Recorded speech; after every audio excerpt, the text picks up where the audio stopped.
everybody, welcome back.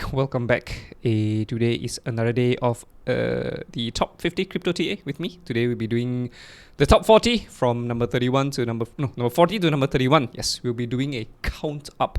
Anyway, in the general sense of things, yeah, we are in a downtrend.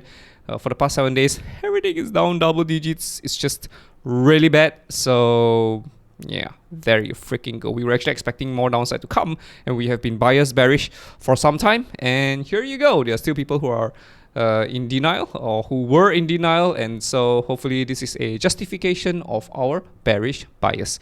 Let's get straight into our first coin of the day, the Sandbox versus BTC. So for Sand against BTC, yes sir, we were anticipating the possibility of a higher high before we drop lower, right? But it appears to me like we are dropping lower without seeing a higher high. So yeah, but anyway, we are already moving into oversold territory. So as you can observe, this is what you call an oscillating indicator. It goes up, it goes down, it goes up, it goes down, it goes up, it goes down. The MACD, the RSI, and the stochastic, these are all oscillating indicators. They're lagging as well. So when things are down, what's going to happen next? It's going to rise. When things are up, what's going to happen next? It's going to drop. So we're expecting a rally to come in for Sand BTC. However, for Sand BTC, we're still above the skinny pink line. So the overall bigger trend is still bullish. So long term, we're still bias bullish for Sandbox against BTC. However, for the medium term, yeah, it feels to me like the trend could be switching bearish. To be honest, I would prefer it if the Sandbox had a very high quality bearish chart pattern, like a descending triangle, and then we hit much lower for Sandbox against BTC. This would be the best case scenario for Sandbox, but at this point of time, I'm not really sure what we can do for Sandbox except to wait patiently for things to start calming down first. If we just keep dropping and we take out the lows over here, then potentially this could be a double bullish divergence, right? A lower low on the price, but a higher low on the MACD and a higher low on the RSI. This could signal a potential bullish reversal. However, yeah, we're not going to be rushing into anything. We would like to see clearer chart patterns first before we make a move. So yeah, I still anticipate a bounce to come in. It's either going to be a hard bounce or it's going to be a very slow crawl up, and then by mid-March we continue lower, right? But at this point of time, we're still not really sure, so we're not going to rush into anything for the Sandbox against BTC, at least.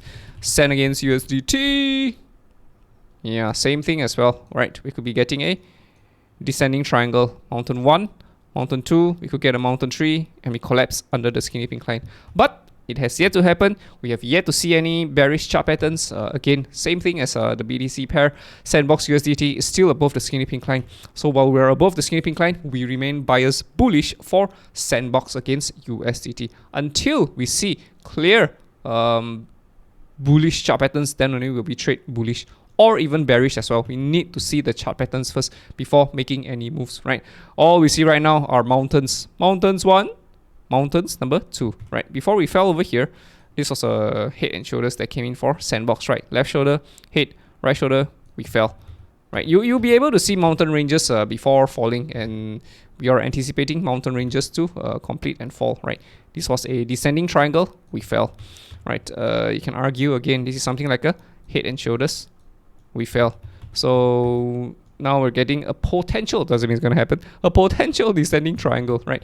But again, if it fell lower, we just took out everything here without forming any chart pattern, then yeah, potentially there could be a reversal for Sand against USDT, right? If this happens, then potentially this could be an ABC kind of a chart pattern, and then we hit higher. But we're already closing into the skinny pink line, so I'm not really sure what the Sandbox wheels are trying to do. We are hoping for a high quality tradable chart pattern, and yeah, we hope to get it over here, right? We stop short of taking out the lows over here, and then we start the rally. This will be preparations for more downside potentially. So we'll be very interested for a trade lower if that happens. But yeah, we don't really see it yet. So we're not going to rush into anything for Sandbox.